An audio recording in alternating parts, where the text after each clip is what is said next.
ओम शांति। भगवत गीता श्लोक क्लास में आज का श्लोक है 18वें अध्याय का 19 और 20वां श्लोक।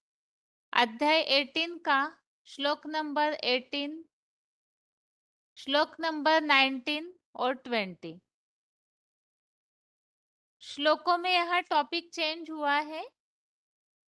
श्लोक नंबर 19 से 40वें श्लोक तक, श्लोक नंबर 19 से 40 तक तीनों गुणों के अनुसार ज्ञान, कर्म, कर्ता, बुद्धि, धृति और सुख के पृथक पृथक भेद। अभी तक के टॉपिक्स में, श्लोकों में हमने इस बात को समझा है, कर्म करते समय जो करता है उन्हें इस बात का भान आता है कि मैं ही करने वाला हूँ।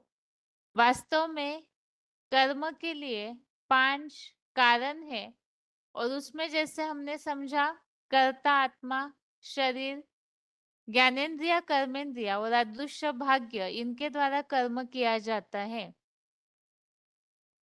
तो जो भी ऐसे समझते हैं मैं करने वाला हूँ, वास्तव में वो ठीक नहीं देखता है। आगे यहाँ पर हमने श्लोकों में इस बात को समझा है कि कर्म करते समय कर्म के लिए ज्ञान अर्थात कर्मों की समझ, कर्मों का लक्ष्य और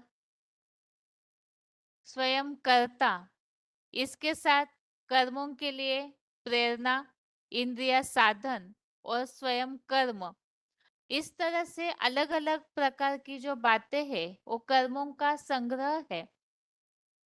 और इन सब बातों को ही कर्म करते समय जो करता है उन्हें सही रीति से समझना चाहिए।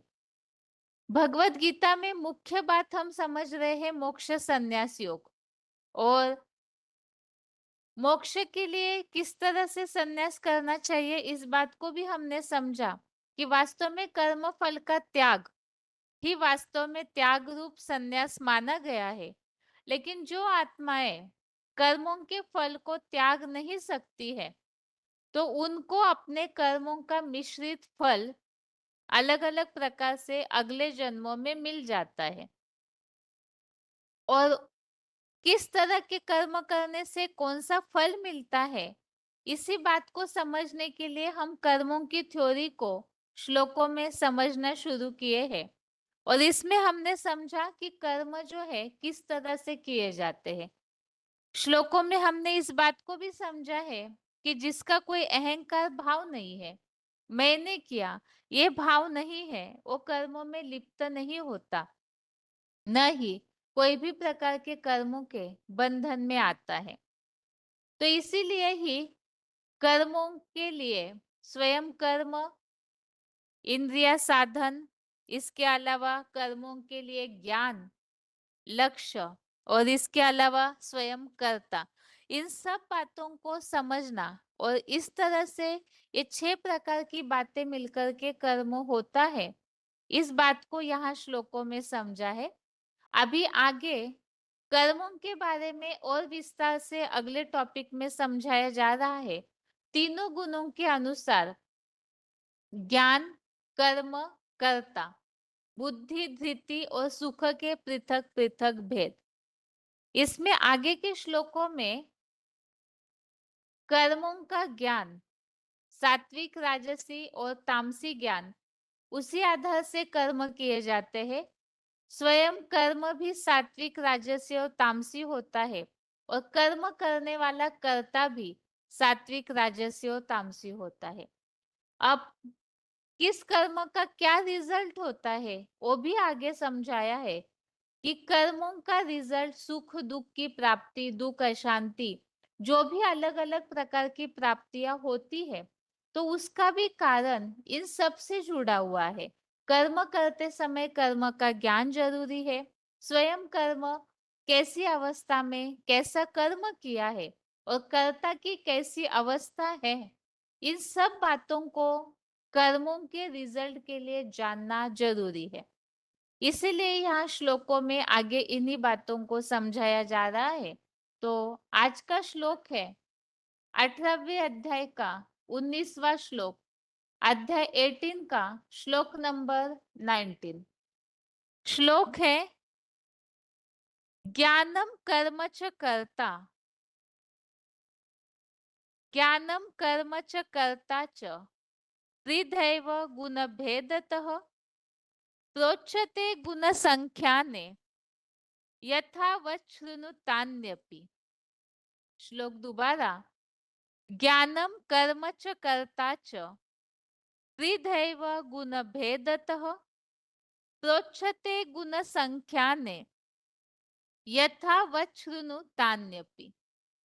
श्लोक फिर से, ज्ञानम कर्म च कर्ता च त्रिदैव गुणभेदतः प्रोच्यते गुणसंख्याने यथावत् शृणुतान्यपि।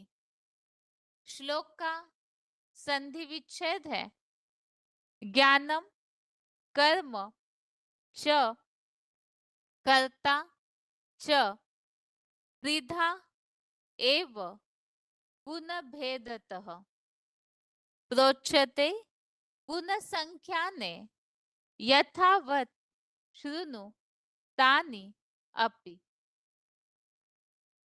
श्लोक का संधि विच्छेद दोबारा, ज्ञानम कर्म च कर्ता च त्रिधा एव गुणभेदतः प्रोच्यते गुणसंख्याने यथावत् शृणु तानि अपि। शब्दों के अर्थ है गुणसंख्याने अर्थात गुणों के ज्ञान में, ज्ञानश्च अर्थात ज्ञान कर्म तथा,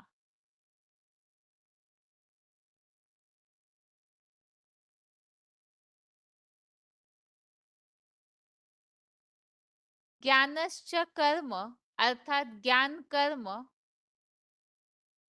कर्ता अर्थात करने वाला, गुण भेदतः अर्थात गुणों के भेद से, त्रिदैव अर्थात तीन प्रकार के,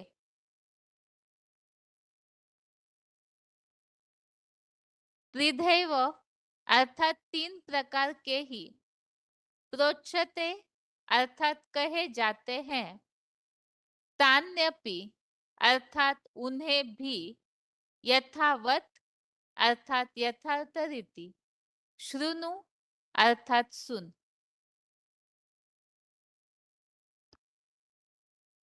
शब्दों का अर्थ दोबारा, गुण संख्या ने अर्थात गुणों के ज्ञान में, ज्ञानश्च कर्म अर्थात ज्ञान कर्म तथा, कर्ता अर्थात करने वाला, गुण भेदतः अर्थात गुणों के भेद से, त्रिदैव अर्थात तीन प्रकार के ही, प्रोच्यते अर्थात कहे जाते हैं,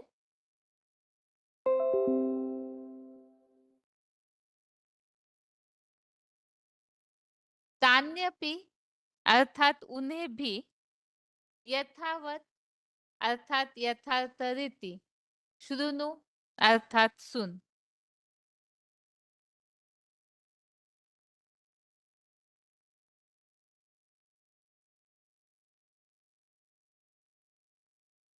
श्लोक का अर्थ है गुणों के ज्ञान में, ज्ञान कर्म तथा करने वाला, गुणों के भेद से तीन प्रकार के ही कहे जाते हैं, उन्हें भी यथार्थ रीति मेरे से सुन।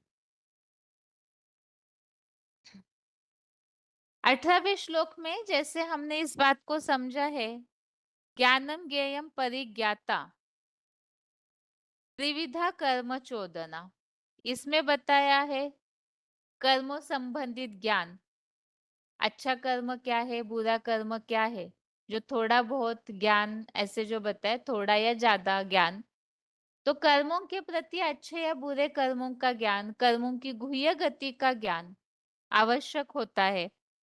और ज्ञेयम अर्थात समझने योग्य वस्तु, अर्थात कर्मों का लक्ष्य भी जानकारी होनी चाहिए। परिज्ञाता अर्थात समझने वाला जो करता है उसकी भी जानकारी हो।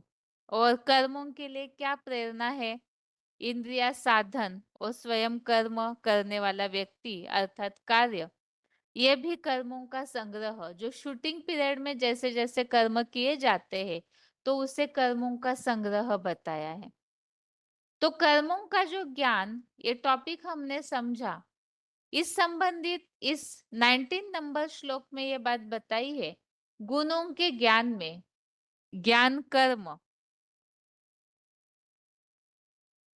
और तथा करने वाला, गुणों के भेद से 3 प्रकार के कहे जाते हैं। तो यहाँ क्लैरिफिकेशन वाले अर्थ में इस बात को बताया है, गुणों के भेद से अर्थात सात्विक, राजसी और तामसी, ये 3 प्रकार के कर्म बातें कही जाती है, उन्हें भी यथार्थ रीति मेरे से सुन। तो यहाँ अलग अलग प्रकार से गुण भेदतः, मतलब सात्विक, राजसी और तामसी, इन 3 प्रकार के गुणों में यहाँ कर्मों का जो ज्ञान है तो उसको भी इन गुणों के द्वारा बांटा गया है। सात्विक ज्ञान अर्थात सात्विक गुण है तो कर्मों का सात्विक ज्ञान, राजसी गुण है तो कर्मों का सात्विक राजसी ज्ञान, और तामसी गुण अगर भरा है तो कर्मों का तामसी ज्ञान होगा। इसी तरह से कर्म का भी ज्ञान, कौन सा कर्म सात्विक, कौन सा राजसी और कौन सा तामसी है, और करने वाला जो करता है वो भी सात्विक, राजसी और तामसी होता है। तो गुणों के इन भेदों के द्वारा कर्मों के गुणों का ज्ञान, स्वयं कर्मों का ज्ञान और करने वाला कर्ता, ये सभी को ही यहाँ 3 भागों में बांटा गया है। तो इसीलिए भगवान अर्जुन से ये कह रहे हैं कि इन सब बातों को यथार्थ रीति मेरे से सुन। पीछे हमने श्लोक समझा है, जिस तरह के भी कर्म किए जाते हैं तो उन कर्मों का मिश्रित फल मिलता है। तो वहां भी हमने मिश्रित फल जो समझा है, तो यहाँ इसी तरह से उन कर्मों के फल को कर्मों के ज्ञान, कर्ता और स्वयं कर्म, इस आधार से ही बांटा गया है।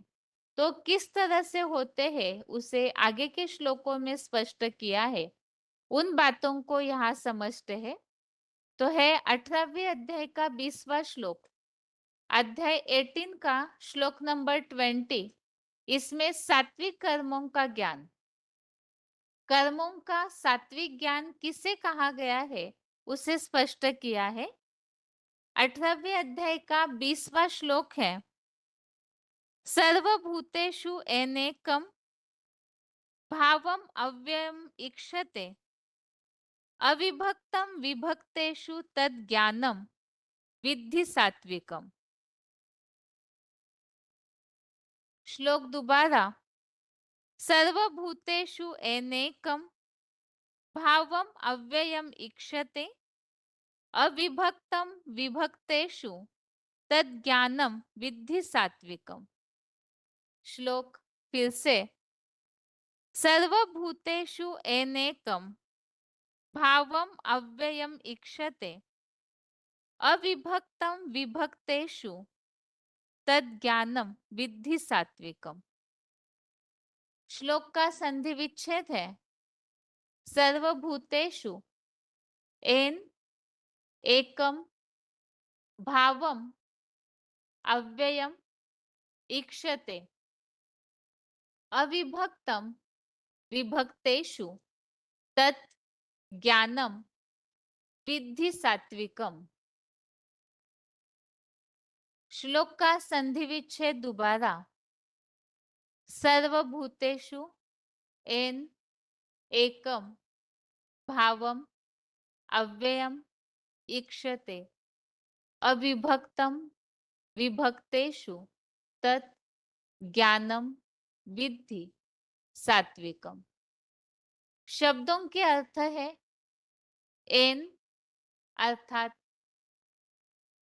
जिस द्वारा विभक्तेषु अर्थात अलग अलग हुए, सर्वभूतेषु अर्थात सब प्राणियों में,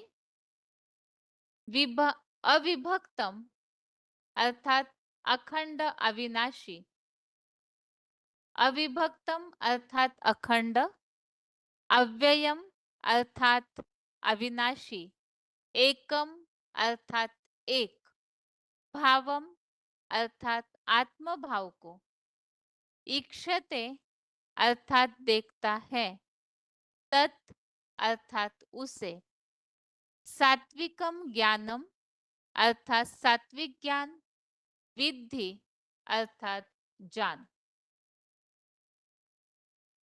शब्दों के अर्थ दोबारा। एन अर्थात जिस द्वारा, विभक्तेषु अर्थात अलग अलग हुए, सर्वभूतेषु अर्थात सब प्राणियों में, अविभक्तम अर्थात अखंड, अव्ययम अर्थात अविनाशी, एकम अर्थात एक, भावम अर्थात आत्मभाव को, ईक्षते अर्थात देखता है, तत् अर्थात उसे, सात्विकम ज्ञानम अर्थात सात्विक ज्ञान, विद्धि अर्थात जान। श्लोक का अर्थ है, जिस द्वारा अलग अलग हुए सब प्राणियों में अखंड अविनाशी एक आत्मभाव को देखता है, उसे सात्विक ज्ञान जान।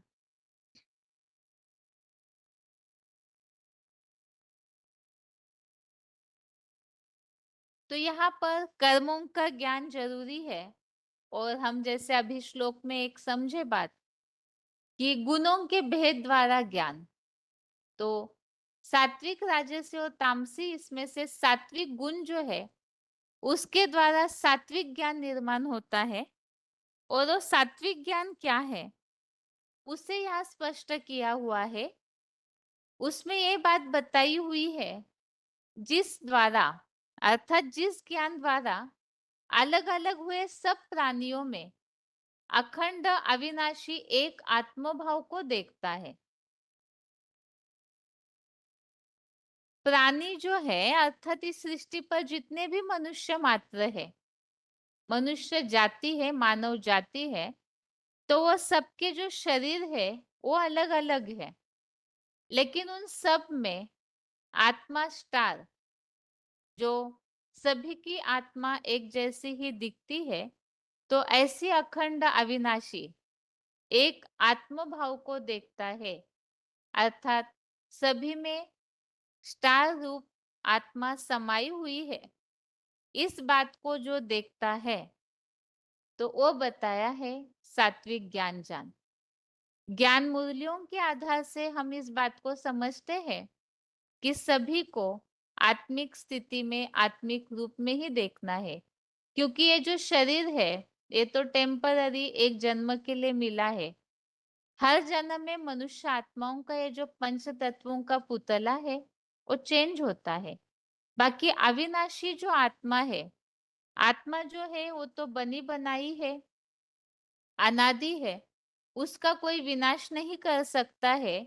इस बात को तो हमने दूसरे अध्याय के कई सारे श्लोकों में समझा है कि आत्मा का कोई नाश नहीं कर सकता है। आत्मा जो है वो अनादि भी है और अविनाशी भी है, जिसके लिए ये जो श्लोक आया हुआ है, अव्यक्तोयम अचिंतोयम अविकार्यम यच्चते। तो इन सारे श्लोकों में दूसरे अध्याय में ये बात बताई हुई है कि आत्मा जो है अव्यय है, अविनाशी है, अचिंत्य है, और उसका कोई भी प्रकार से पंच तत्वों से नाश नहीं हो सकता। तो ऐसी जो स्टार रूप आत्मा है वो सभी प्राणियों में समाई हुई है। तो आत्मिक दृष्टि से सबको देखना, शरीर पांच तत्वों का पुतला है तो इस देह भान के रूप में न देखना। अभी श्लोक का क्लैरिफिकेशन सहित अर्थ है, जिस स्वर्गीय शूटिंग के अद्वैतवादी ज्ञान द्वारा आकृति से अलग अलग हुए सब प्राणियों में अखंड अविनाशी एक परमात्मा की पुरुषोत्तम संगम में संग्रहित योग ऊर्जा रूप आत्मभाव को देखता है, उसे साक्षात ईश्वरीय सात्विक ज्ञान का अविनाशी सार ही जान। श्लोक में इस बात को बताया है स्वर्गीय शूटिंग के अद्वैतवादी ज्ञान द्वारा। स्वर्गीय शूटिंग अर्थात सतयुग की शूटिंग। सतयुग में जैसे देवताएं स्वर्ग में, विशेषकर सतयुग त्रेतायुग में सभी देवताएं देवताएं कहे तब जाते हैं जब आत्मिक स्थिति में टिकते हैं। तो उसकी शूटिंग जब पुरुषोत्तम संगम युग में होती है तो आत्मिक रूप में एक दूसरे को देखना, ये है अद्वैतवादी ज्ञान। और इस द्वारा ही आकृति से अलग अलग शरीर जो है, शरीर की आकृति वो तो सबकी अलग अलग है, ऐसे होते हुए भी सब प्राणियों में अखंड अविनाशी एक परमात्मा की पुरुषोत्तम संगम में संग्रहित योग ऊर्जा रूप आत्मभाव को देखता है। अर्थात सभी आत्माओं में पुरुषोत्तम संगम युग में, जैसे कि सर्वव्यापी के टॉपिक में हमने इस बात को समझा है कि भगवान सभी में व्यापी नहीं है, बल्कि भगवान की जो याद की ऊर्जा है, जिन्होंने जितनी याद की पुरुषोत्तम संगम युग में कल्पांत में, तो याद की पावर जो है सभी आत्माओं में अपने अपने पुरुषार्थानुसार भरी हुई होती है। तो इस रूप में जो सबके आत्माओं को देखते हैं कि सब में एक भगवान की याद की ऊर्जा समाई हुई है और सभी आत्माएं हैं, इस बात को जो देखता है तो उसे साक्षात ईश्वरीय सात्विक ज्ञान का अविनाशी सारी जान। तो सात्विक ज्ञान का अर्थात ज्ञान का सार है सबको आत्मिक रूप में देखना। इसी बात को इस श्लोक में बताया हुआ है। अब सबको आत्मिक रूप में देखेंगे, देहभान की नजर नहीं होगी, क्योंकि देहभान आता है तो स्वार्थ आता है और स्वार्थ आता है तो पाप होता है। तो इसीलिए ही यहाँ सात्विक ज्ञान की बात बताई हुई है, सबको आत्मिक रूप में देखना। अगर आत्मिक रूप में देखते हैं तो निर्विकारी पने की भावना रहेगी। देहभान की दृष्टि से विकार आते हैं और विकारी भावनाओं से पाप कर्म होते हैं। तो इसीलिए यहाँ बताया सबको आत्मिक रूप में देखना और सभी आत्माओं में भगवान की याद की ऊर्जा नंबरवार समाई हुई है, इस रूप को देखना ही ईश्वरीय ज्ञान का सार है। इसी के लिए यहाँ वीसीडी का एक पॉइंट लिया है, वीसीडी नंबर 2412, वीसीडी नंबर 2412। देवताएं जो होंगे सतयुग की दुनिया में, नई दुनिया में, त्रेता में, वो ज्ञानी होंगे या अज्ञानी होंगे? क्यों? कहाँ ज्ञान होता है? देवताएं तो बुद्धू होते हैं, ज्ञान का सार होता है। क्या होता है ज्ञान का सार? आत्मिक स्थिति में रहते हैं। ये ज्ञान का सार है स्वस्थिति में टिकना। जो स्वस्थिति में टिकते हैं वो सदाकाल स्वस्थिति में टिकने वाले के डायरेक्शन पर चलते हैं। तो यहाँ इस पॉइंट में ज्ञान का सार बताया है, खुद को देह न समझ करके आत्मा समझना और स्वस्थिति में टिकना। आगे एक पॉइंट में इस बात का उल्लेख है, जो स्वयं को आत्मा समझते हैं तो औरों को भी वो आत्मिक रूप से ही देखते हैं। तो सभी को आत्मिक रूप में देखना और स्वयं भी आत्मिक स्थिति में टिकना, यही ईश्वरीय ज्ञान का सार बताया हुआ है। अभी आगे इन दोनों श्लोकों का उच्चारण सुनते हैं।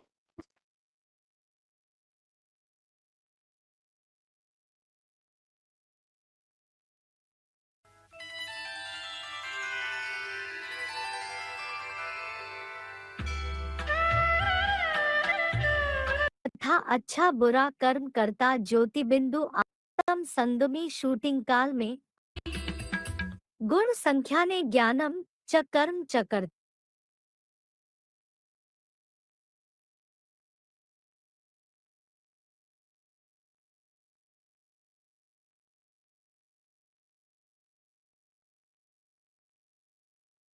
तम संदमी शूटिंग काल में अपना ही किया हुआ कर्मों का संग्रह है। अध्याय 18 का 19वां श्लोक। ज्ञानं कर्म च कर्ता च त्रिधैव गुणभेदतः प्रोच्यते गुणसङ्ख्यानि यथावत् शृणुतान्यपि। गुण संख्या ने ज्ञानम च कर्म च करता, गुणों के ज्ञान में ज्ञान कर्म तथा करने वाला। गुण भेदता त्रिधैव प्रोच्यते, गुणों के भेद से 3 प्रकार के ही कहे जाते हैं। तानि अपि यथावत शृणु, उन्हें भी यथार्थ रीति सुन। गुण संख्या ने ज्ञानम च कर्म च करता गुण भेदता त्रिधैव प्रोच्यते तानि अपि यथावत शृणु। भावार्थ, गुणों के ज्ञान में ज्ञान कर्म तथा करने वाला गुणों के भेद से सात्विक, राजसी या तामसी 3 प्रकार के ही कहे जाते हैं। उन्हें भी यथार्थ रीति मेरे से सुन। अध्याय 18 का 20वां श्लोक। सर्वभूतेषु येनैकं भावमव्ययमीक्षते अविभक्तं विभक्तेषु तज्ज्ञानं विद्धि सात्विकम्। येन विभक्तेषु सर्वभूतेषु, जिस द्वारा अलग अलग हुए सब प्राणियों में अविभक्तम अव्ययम एकम भावम ईक्षते, अखंड अविनाशी एक आत्मभाव को देखता है। तत्सात्विकम ज्ञानम विद्धि, उसे सात्विक ज्ञान जान। येन विभक्तेषु सर्वभूतेषु अविभक्तम अव्ययम एकम भावम ईक्षते तत्सात्विकम ज्ञानम विद्धि। भावार्थ, जिस स्वर्गीय शूटिंग के अद्वैतवादी ज्ञान द्वारा आकृति से अलग अलग हुए सब प्राणियों में अखंड अविनाशी एक परमात्मा की पुरुषोत्तम संगम में संग्रहित योग ऊर्जा रूप आत्मभाव को देखता है, उसे साक्षात ईश्वरीय सात्विक ज्ञान का अविनाशी सार ही जान।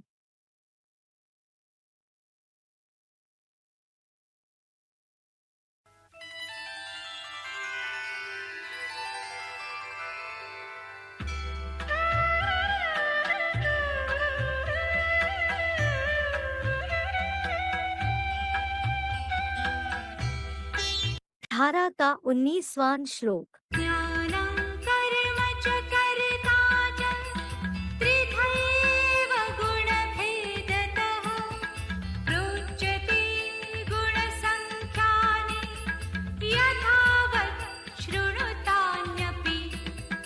गुण संख्या ने ज्ञानम च कर्म च करता, गुणों के ज्ञान में ज्ञान कर्म तथा करने वाला।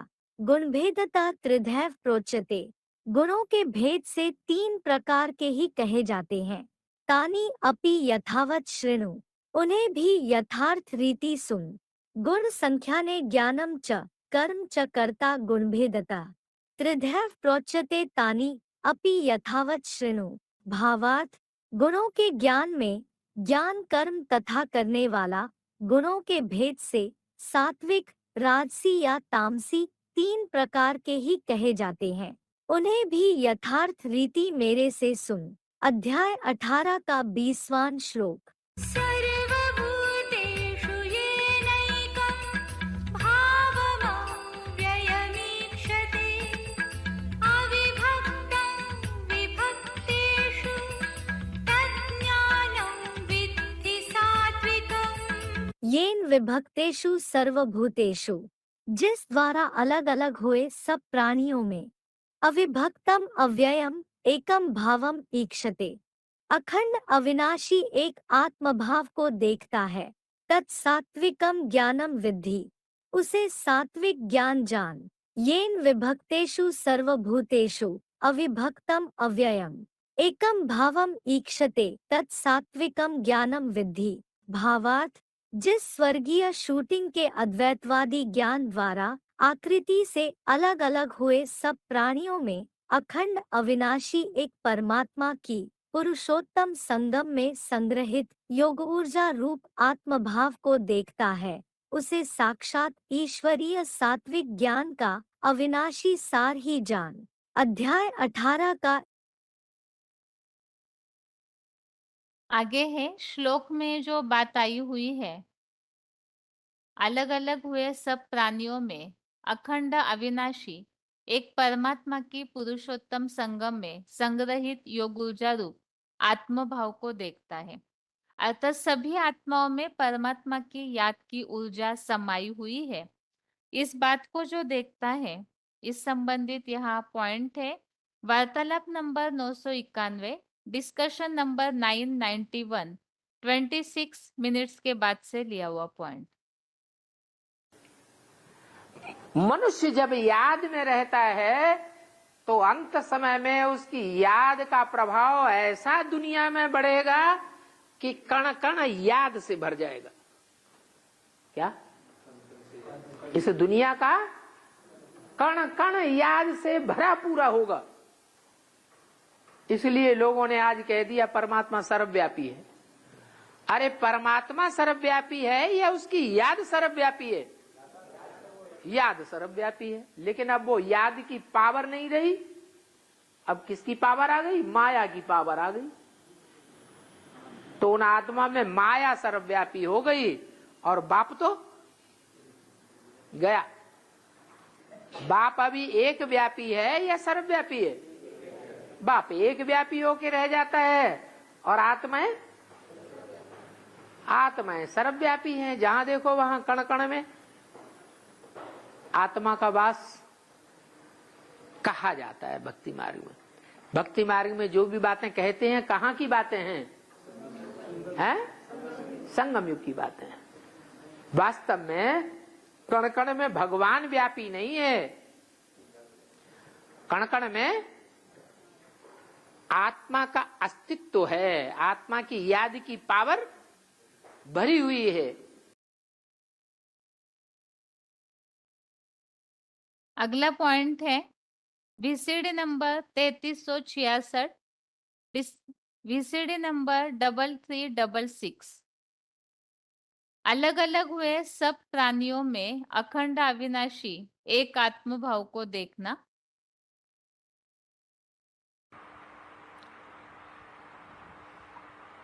और तुम बच्चे तो रूहानी सेवा करते हो।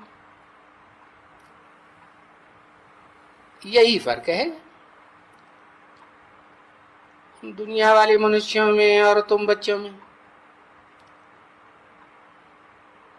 तुम लोग को ये टेव बढ़नी चाहिए और बहुत अभ्यास होना चाहिए कि हम आत्मा को भाई भाई को समझाते हैं। तो आत्मा भाई भाई को समझाना ये टेव अच्छी है। हम भी ज्योति बिंदु आत्मा, तुम भी ज्योति बिंदु आत्मा, हमारा बाप भी ज्योति बिंदु आत्मा। बिंदु तो अति सूक्ष्म हो सकता है ना। अणुयांशम मनुस्मृति है तो गीता में भी कहा है ना कि वो आत्माओं का बाप अणुरूप है। उसकी कोई लंबाई चौड़ाई नहीं होती है अणुरूप आत्मा की। तो अपन को आत्मा समझने की अच्छी टेव अच्छी तरह से रखनी चाहिए। इससे क्या फायदा होगा कि तुमको फिर कोई फीमेल देखने में नहीं आवेगी। जब तुम पक्की प्रैक्टिस कर लेंगे क्या कि हम भी आत्मा हैं और जिसको देखते हैं भले वो शरीर फीमेल का है लेकिन आत्मा तो आत्मा है ना। आत्मा कोई फीमेल थोड़ी ही होती है, आत्मा तो मेल है। मेल तो कंट्रोलर होता है और फीमेल तो कंट्रोल्ड हो जाती है। जितनी भी फीमेल हैं इस नारकीय दुनिया में, वो सब आबलाएं हैं कि मन बुद्धि से, ज्ञान इंद्रियों से, कर्म इंद्रियों से प्रबल हैं। क्या है? आबलाएं। तो तुम अपन को और सामने वाले को, जिनको भी देखेंगे, मेल के रूप में, आत्मा के रूप में देखेंगे। प्रैक्टिस पक्की पड़ जाएगी, कोई भी फीमेल नहीं भासेगा। परंतु इसके लिए बहुत टेव अच्छी पड़नी चाहिए, अच्छा अभ्यास होना चाहिए। देखो अभी कितना समय है।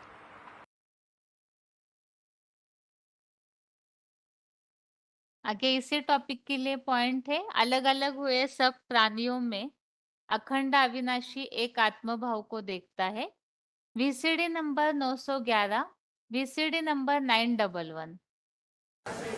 आज से फाउंडेशन डालेंगे तो लंबे समय का पुरुषार्थ अंत में काम आ जाएगा। इस बात में बहुत मेहनत है भाई, भाई पक्का समझना। ऐसा भाई भाई, देह का भाई भाई नहीं। मैं आत्मा एक परमपिता परमात्मा का, ये आत्मा हो जाए कि जो भी मनुष्य मात्र की आत्माएं हैं वो सब हमारे भाई भाई हैं। ऐसी अवस्था में बिरले कोई रहते हो, नहीं तो वही देह का होना लगा रहता है, मेरा मेरा मेरा। बाप तो समझाते हैं कि विश्व के मालिक कौन बनेंगे? 8 रत्नों की माला है ना, तो पुरुषार्थ करना है। ऊंच पद पाने वाले कैसे करके पुरुषार्थ जरूर करते रहेंगे, इसमें दूसरी कुछ बातें निकलती नहीं है। भाई भाई का स्नेह है, आत्मा आत्मा भाई भाई का संबंध हो जावे। आत्मा आत्मा भाई भाई का संबंध हो जावे।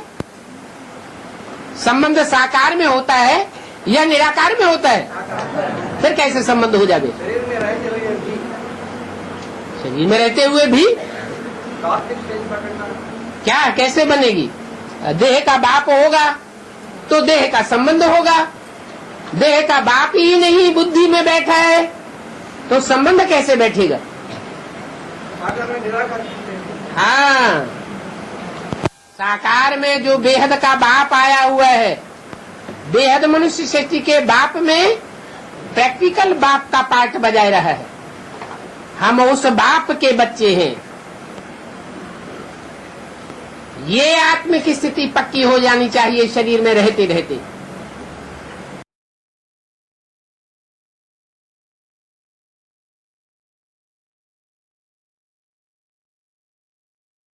अगला पॉइंट है, श्लोक में बात आई है सात्विक ज्ञान का सार। ये वार्तालाप नंबर है 856, डिस्कशन नंबर 856। 1 घंटा के बाद से लिया हुआ पॉइंट है।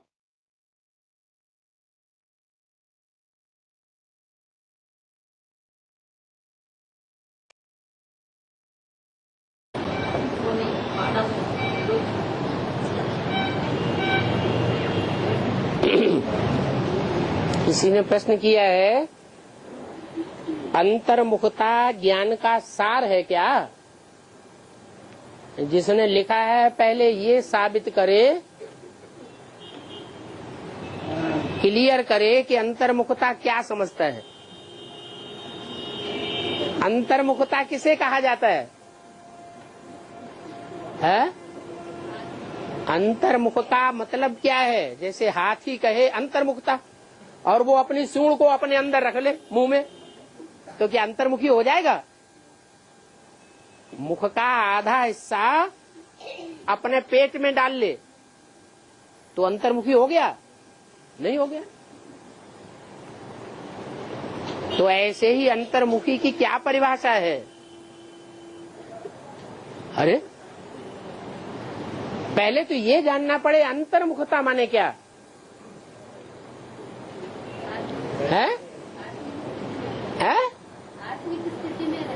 आत्मिक स्थिति में रहना, वो अंतर्मुखता है।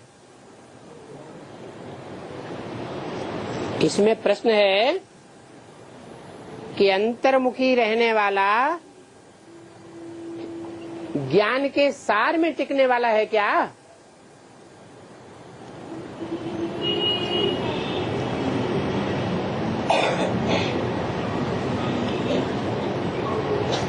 ज्ञान का सार क्या है? जिस सार में देवताएं टिकते हैं, क्या सार है? मैं आत्मा ज्योति बिंदु। और भगवान, जिसे भगवान कहा जाता है, वो ज्ञान के सार में टिकने वाला है या नहीं है? है? है? तो भगवान भी ज्ञान के सार में टिकने वाला है। जो ऊंचते ऊंच भगवान कहा जाता है, ऊंचते ऊंच और नीचते नीच कहाँ की बात है? इस दुनिया की बात है। यानी इस दुनिया में जो संसार में भगवान के रूप में, गॉड फादर के रूप में प्रत्यक्ष होगा, वो भी ज्ञान के सार में टिका हुआ है। और जो सतयुग त्रेता में 10 करोड़ आत्माएं होंगी कि नहीं, वो भी आत्मिक स्थिति में टिकी हुई होंगी, वो भी ज्ञान के सार में टिकी हुई है। तो क्या सभी बराबर ज्ञान का विस्तार कर सकेंगे? है? सभी ज्ञान का सार में टिकने वाले एक जैसे हुए या नंबरवार हुए? तो नंबरवार हो गए। तो फिर इसमें अंतर्मुखता कौन सी धारण करें? जो 10 करोड़ त्रेता के अंत तक आने वाली आत्माएं हैं, उनमें 10वीं करोड़वीं जो आत्मा है, उसके ज्ञान का सार अंतर्मुखता धारण करें, या जो अव्वल नंबर है ज्ञान के सार में टिकने वाला, वो अंतर्मुखता धारण करें?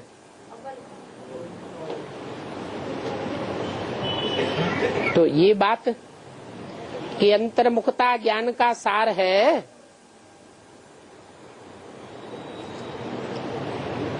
ये बात स्पष्ट कैसे हो?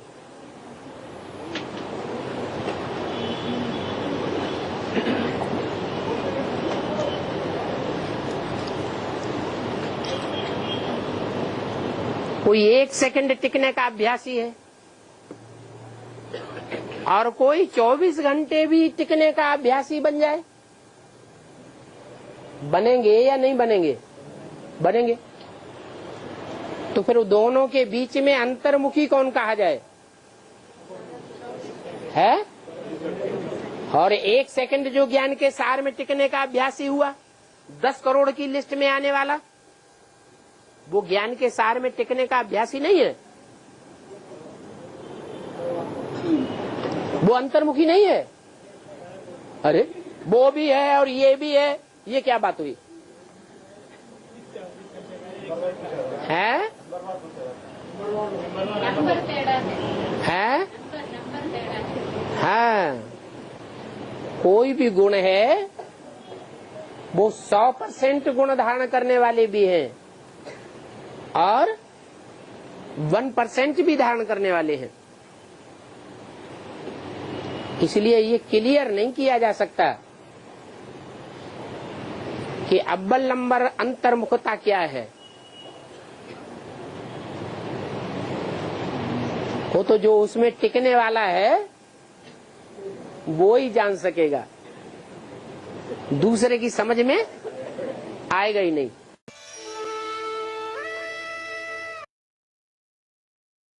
तो इस तरह से 18वें अध्याय के 19 और 20वें श्लोक में, यहाँ 20वें श्लोक में जो बात आई है सात्विक ज्ञान का सार, और श्लोक के भावार्थ के अनुसार ये बात स्पष्ट है कि सभी को आत्मिक स्वरूप में देखना, आत्मिक दृष्टि से देखना, यही वास्तव में ज्ञान का सार है, जिसके लिए हमने क्लैरिफिकेशन वाले अर्थ में और एक बात समझी है।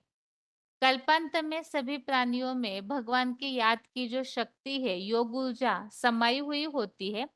तो इस रूप में सभी आत्माओं को देखना कि सबके अंदर भगवान की याद की शक्ति समाई हुई है। तो ऐसे ज्ञान रखकर जो व्यवहार में आते हैं तो वो सात्विक ज्ञान है। यहाँ पर 6वें अध्याय में भी सबको आत्मिक दृष्टि से देखने की बात का प्रसंग जो चल रहा है। 6वें अध्याय का 29 और 31वां श्लोक और 32वां श्लोक, अध्याय 6 का श्लोक नंबर 29, इसमें भी इस बात को बताया हुआ है कि सब जगह समान दृष्टि वाला होकर सब प्राणियों में स्थित ज्योति बिंदु आत्मा को, अथवा सब प्राणियों में ज्योति बिंदु आत्मा को देखकर आत्मिक स्वरूप में ही देखता है। तो सबको आत्मिक दृष्टि से देखने की बात इस श्लोक में आई है। ऐसे ही अध्याय 6 का ही श्लोक नंबर 31, 32, इसमें भी ये बात आई हुई है कि इस तरह से सभी को ही भगवान की जो याद की शक्ति है वो समाई हुई है, इस रूप से देखता है। और अध्याय 6 का श्लोक नंबर 32 में आत्मोपमेन सर्वत्र समम पश्यति योर्जुन, अर्थात सभी को आत्मभाव से ही देखता है। तो सभी प्राणियों में आत्मिक दृष्टि होने के कारण, समान दृष्टि से वो देखने के कारण ऐसे परम गति को पाता है, ये बात बताई हुई है। और वैसे भी 5वें अध्याय में भी जैसे हमने समझा है कि जो पंडित है वो सभी को समान दृष्टि से देखते हैं। विद्या विनय संपन्ने ब्राह्मणों गवि हस्तिनी, इस श्लोक में ये बात स्पष्ट की हुई है कि सबको समान दृष्टि से देखना, और समान दृष्टि से देखना अर्थात ही यहाँ ज्ञान के हिसाब से बाबा ने बताया है आत्मिक रूप में देखना, तो पक्षपात की भावना नहीं आएगी। यही बात 6वें अध्याय में भी हमने समझी है, जहाँ सभी जगह पे सबको समान दृष्टि से देखने की बात जो आई है, 6वें अध्याय का 9 नंबर श्लोक, इसमें भी बताया आत्म रूप से सबके प्रति समान भाव रखने वाला, स्नेही मित्र शत्रु उदासीन मध्यस्थ साधु पापी, सबको ही जो आत्म भाव से अर्थात आत्मिक दृष्टि से समान भाव से देखता है। तो कई सारे श्लोकों में यहाँ सबको आत्मिक दृष्टि से देखने की बात का उल्लेख है, और यही सात्विक ज्ञान का सार है। क्योंकि अगर आत्मिक दृष्टि से देखेंगे तो जैसे हमने मुरलियों के आधार से समझा है, निर्विकारी रहेंगे। जो सतयुग में देवताएं स्वर्ग में निर्विकारी होते हैं, इसका मूल कारण है देह भान नहीं होता है, सबको आत्मिक रूप में देखते हैं। अभी आगे है रिवीजन का श्लोक। रिवीजन के श्लोक में श्लोक नंबर है 15वें अध्याय का 7वां, अध्याय 15 का श्लोक नंबर 7। शुरू में हमने यहाँ सृष्टि वृक्ष का कथन समझा है, जिसमें किस तरह से इस मनुष्य सृष्टि रूपी वृक्ष का बीज अविनाशी है, इसकी जड़ें जो है वो ऊपर की ओर फैली हुई है, शाखाएं उपशाखाएं जो है वो बताया पतनोन्मुखी दिखाई गई है। क्योंकि जो आत्माएं जितनी बाद में आती है तो उतना ही नीचे की ओर मुड़ती है, उनकी जो कला है विचारधारा है वो नीचे की ओर होती है। तो इसी तरह से बताया कि जो अलग अलग धर्मों की जो शाखाएं उपशाखाएं सब जगह फैलने लगती है, तो उनके लिए बताया हुआ है कर्मानुबंधिनी मनुष्य लोके, ऐसी आत्माएं कर्म बंधन में बांधने वाली होती है। इसीलिए बताया इस सृष्टि वृक्ष का जो आदि है, मनुष्य सृष्टि का बीज, तो आदि मध्य अंत उनका दिखाई नहीं देता है। इसी के लिए बताया है कि इस मिसाइल वाले युग में उस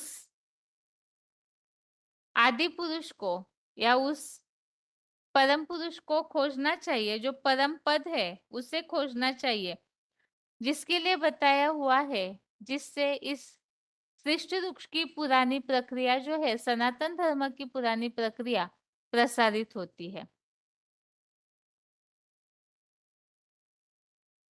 उसके बाद बताया हुआ है परम पद की प्राप्ति के लिए निर्माण मोहा जित संग दोषा आध्यात्म नित्या विनिरुद्ध कामा द्वंद्व विमुक्ता सुख दुख संगे गच्छन्ति अमूढ़ा पदम व्ययम तत्। तो इस श्लोक में बताया हुआ है मान मोह से रहित हुआ, आसक्ति को, संग दोष को जीतने वाला, सदैव अध्यात्म ज्ञान के चिंतन में रहने वाला, कामनाओं से जो सदैव विशेष रूप से निवृत्त है अर्थात इच्छा मात्र अविद्या की स्टेज, द्वंद्व से विमुक्त हुआ, सुख दुख इन द्वंद्वों से भी पूरी तरह से जो मुक्त हुआ है उसके लिए बताया है वो अविनाशी परम पद को पाते हैं। और ऐसे परम ब्रह्म लोक में गए हुए जो है फिर 2500 साल तक इस पुरानी दुनिया में वापस नहीं आते, बल्कि नई सतयुगी दुनिया में ही जाते हैं, स्वर्ग लोक की 2500 वर्ष तक अनुभूति करते हैं। तो अभी तक श्लोकों में हमने इस बात को समझा है। अभी यहाँ टॉपिक चेंज हुआ है, जीवात्मा का विषय, और श्लोक है ममे वांशो जीवलोके जीवभूतः सनातनः मनसष्टानि इंद्रियाणि प्रकृतिस्थानि कर्षति। श्लोक दोबारा, ममे वांशो जीवलोके जीवभूतः सनातनः मनसष्टानि इंद्रियाणि प्रकृतिस्थानि कर्षति। अर्थात नंबरवार प्राणियों वाली सृष्टि में कल्प पूर्व के पुरुषार्थ निर्मित योगीश्वर का मेरा ही सनातन बुद्धि रूपी शिव नेत्री अंश अपरा प्रकृति में स्थित जड़त्वमयी बुद्धि को मन सहित 6 इंद्रियों को भी जगत पिता महादेव द्वारा योग बल से खींचता है। श्लोक में हमने इसके पीछे जब श्लोक पढ़ा था तो एक पॉइंट समझा है जिसमें बताया हुआ है नई दुनिया की स्थापना के लिए प्राणियों वाली सृष्टि में कल्प पूर्व के पुरुषार्थ निर्मित योगीश्वर का मेरा ही सनातन बुद्धि रूपी शिव नेत्री अंश अर्थात जो मनुष्य सृष्टि का बीज है, जो शिव समान बन जाता है, जो याद की शक्ति से ही शिव समान बनता है, वो योगीश्वर जिनके लिए बताया है मेरा ही सनातन शिव नेत्री अंश अपरा प्रकृति में स्थित। अपरा प्रकृति अर्थात देह, जो 13वें अध्याय में उल्लेख आया है, 5 तत्वों का जो देह है, जो नीचे वाली प्रकृति मानी जाती है, तो उस अपरा प्रकृति में स्थित जड़त्वमयी बुद्धि को मन सहित 6 इंद्रियों को भी जगत पिता महादेव द्वारा योग बल से खींचता है। अर्थात आत्मा जो है वो इस शरीर में स्थित है और उसके लिए बताया हुआ है वो आत्मा मन सहित 6 इंद्रियों को भी योग बल से खींचता है। वो किस तरह से खींचता है और कहाँ के लिए खींचता है, इस बात को आगे पॉइंट के द्वारा ही हम समझते हैं। पहले इस श्लोक का उच्चारण। ममैवांशो जीवलोके जीवभूत सनातनः मनःषष्ठानीन्द्रियाणि प्रकृतिस्थानि कर्षति। सृष्टि में नंबरवार प्राणियों वाला मेरा ही कल्पपूर्व में पुरुषार्थ निर्मित योगीश्वर का सनातन बुद्धिरूप शिवनेत्री अंश अपरा प्रकृति में स्थित जड़त्वमयी बुद्धि को मन सहित 6 ज्ञानेंद्रियों को भी जगत पिता महादेव द्वारा योग बल से खींचता है। ममैवांशो जीवलोके जीवभूत सनातनः मनःषष्ठानीन्द्रियाणि प्रकृतिस्थानि कर्षति। सृष्टि में नंबरवार प्राणियों वाला मेरा ही कल्पपूर्व में पुरुषार्थ निर्मित योगीश्वर का सनातन बुद्धिरूप शिवनेत्री अंश अपरा प्रकृति में स्थित जड़त्वमयी बुद्धि को मन सहित 6 ज्ञानेंद्रियों को भी जगत पिता महादेव द्वारा योग बल से खींचता है।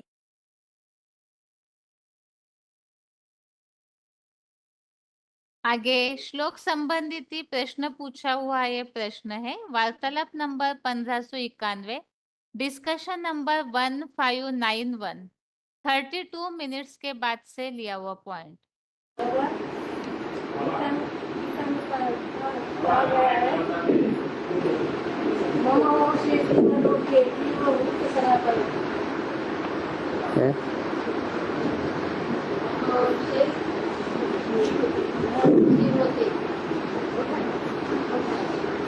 क्या बोला?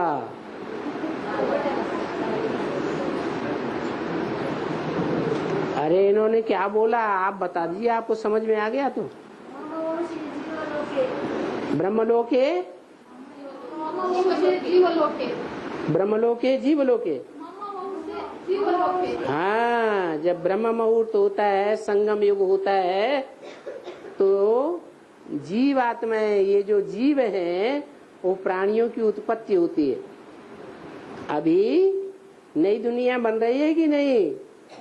तो अभी नई दुनिया में जाने वाले प्राणियों की उत्पत्ति हो रही है। जो सूर्यवंशी आत्माएं हैं वो तैयार हो रही हैं।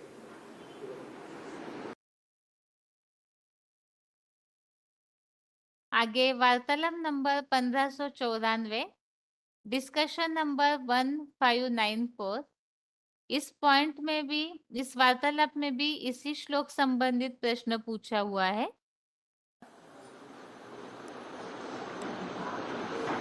और जब आत्मा एक शरीर छोड़ करके दूसरे शरीर में जाती है तो गीता में लिखा है कि 6 इंद्रियों को साथ लेकर के जाती है दूसरे में, और दूसरे में शरीर में जाकर के और 4 इंद्रियां, 3 इंद्रियां कहाँ रह जाती हैं? 6 इंद्रियों के लिए लिखा है। ओहो, 3 इंद्रियां कहाँ रह जाएंगी? पता नहीं, ये तो नहीं मालूम बाबू। पुस्तक में लिखा 6 इंद्रियों को खींच करके लेकर के जाती है। अरे कौन सी इंद्रियां छोड़ जाती है? ये नहीं मालूम। अरे पहले मालूम करो। इंद्रियां तो 9 हैं, फिर 10 इंद्रियां भी है। ज्ञान इंद्रियों में 5 ज्ञान इंद्रियां और 1 मन मस्तिष्क है, ऐसा लिखा है। हाँ उन 5-6 को लेकर के जाती है। हाँ, क्यों? आंखें नहीं दे, आंखें रह नहीं जाती हैं, कान नहीं रह जाते हैं। आँख कान अरे सारी इंद्रियां सूक्ष्म रूप में चली जाती हैं। 6 ही लिखा है बाबा इसे। सारी इंद्रियां, 6 नहीं है,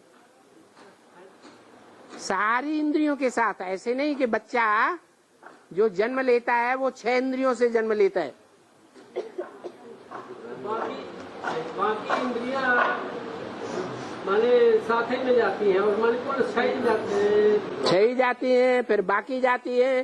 क्या बोल रहे? 6 लिखी है। कहाँ लिखी है 6? ये बाबा इस पुस्तक में लिखी ये कौन सी पुस्तक है? कहाँ बोलो है। हैं?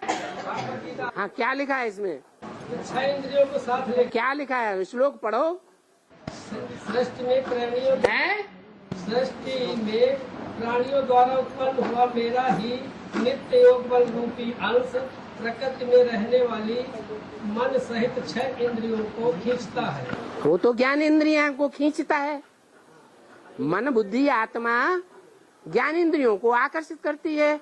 उन ज्ञान इंद्रियों के आधार पर स्थूल इंद्रियां अपने आप जाती हैं पीछे पीछे। हाँ,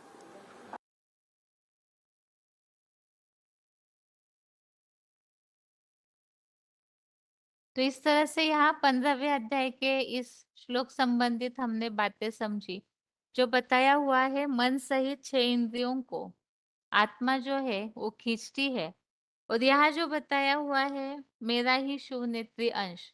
तो जब नई दुनिया बनती है, जो पहले पॉइंट में बात हमने समझी, नई दुनिया जब बनती है तो सारी आत्माओं को परमपिता का जो अंश है महादेव, और नई दुनिया के लिए सबको खींचते हैं। और खींचते हैं अर्थात यहाँ बताया हुआ है, मन बुद्धि रूपी आत्मा को नई दुनिया के लिए खींचा जाता है योग बल से। अर्थात नई दुनिया में योग बल के द्वारा ही आत्माएं ट्रांसफर होती है। अभी आगे आज के श्लोक को रिवाइज करके आज का क्लास पूरा करते हैं। श्लोक नंबर है आज के 18वें अध्याय का 19 और 20। अध्याय 18 का श्लोक नंबर 19 और 20।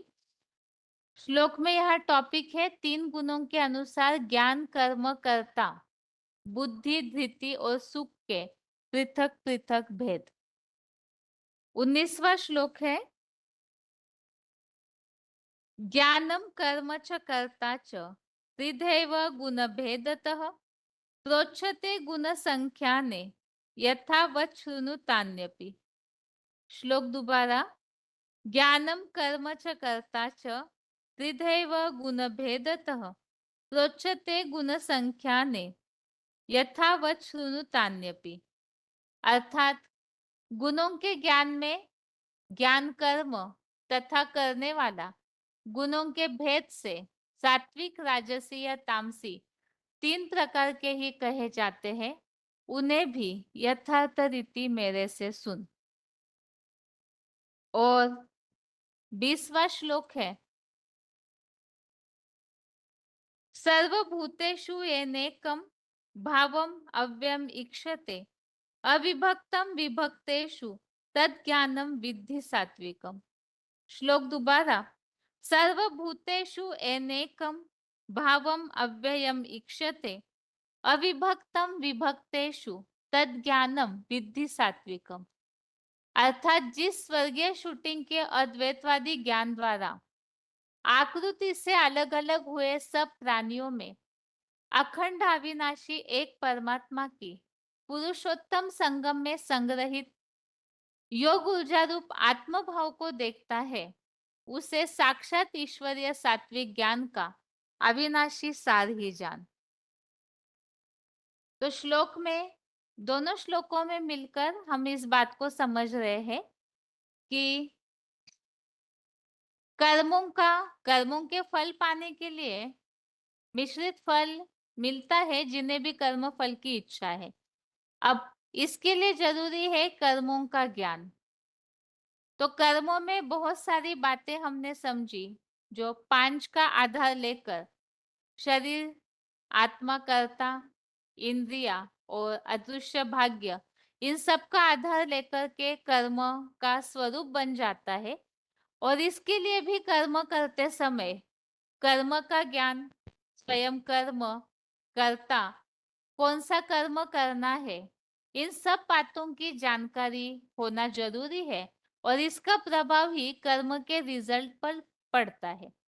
इसी बात को यहाँ समझाया जा रहा है कि जो भी कर्म किया जाएगा इन 5 का आधार लेकर, और कर्म के लिए जो प्रेरणादायी है और कर्मों की जो शूटिंग संगम युग में होती है उस अनुसार कर्मों का संग्रह अर्थात रिकॉर्ड नोंद हो जाता है, तो सबका ही आपस में कनेक्शन है। इसी के लिए ही गुणों का ज्ञान, ये जो 3 गुण है सात्विक, राजसी, तामसी, ज्ञान में भी बताया हुआ है कर्मों का ज्ञान होना चाहिए। तो उस अनुसार भी सात्विक, राजसी और तामसी, इस अनुसार कर्मों का ज्ञान, सात्विक ज्ञान, राजसी ज्ञान, तामसी ज्ञान। इसके अलावा कर्म, कैसा कर्म किया उस ज्ञान का आधार लेकर के, तो कर्म का ज्ञान। इसके अलावा करने वाला, तो ये जो करता है उसके ऊपर भी इन 3 गुणों का प्रभाव पड़ता है।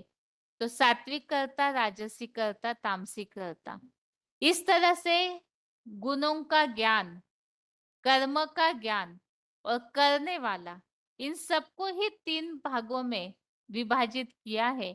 तो उनकी निशानियां क्या होगी उसे बता रहे भगवान, मेरे से यथार्थ रीति से सुन। तो सबसे पहले हमने सात्विक ज्ञान क्या होता है कर्म का, कोई भी कर्म करते समय ज्ञान बुद्धि में होना चाहिए। तो सात्विक ज्ञान क्या है वो इस श्लोक में बताया है। जैसे स्वर्ग में देवता या आत्मिक स्थिति में रहते हैं, तो पुरुषोत्तम संगम युग में भी जिन्हें अपनी सात्विक अवस्था बनानी है तो उन्हें सात्विक ज्ञान चाहिए। और सात्विक ज्ञान बताया सबको अविनाशी आत्मा रूप में देखना, आत्मस्टार भाव से देखना, और उसके अलावा सभी प्राणियों में भगवान की याद की शक्ति समाई हुई है। इस बात को बुद्धि में रख करके सात्विक ज्ञान जो बुद्धि में रखता है तो यही अविनाशी सार का ज्ञान है, ऐसे बताया है। इस तरह से आज के क्लास में हमने 18वें अध्याय का 19 और 20वां श्लोक समझा और 15वें अध्याय का 7वां श्लोक समझा, जिसमें नई दुनिया में आत्माएं किस तरह से खींची जाती है योग बल के द्वारा, उसे स्पष्ट किया है। और आज की क्लास में हमने सात्विक ज्ञान अर्थात आत्मिक स्थिति में स्वयं टिकना, औरों को भी आत्मिक भाव से देखना, यही अविनाशी सात्विक ज्ञान का सार है। अब इसके साथ ही आज के लिए गीता क्लास यहाँ तक ही। ओम शांति।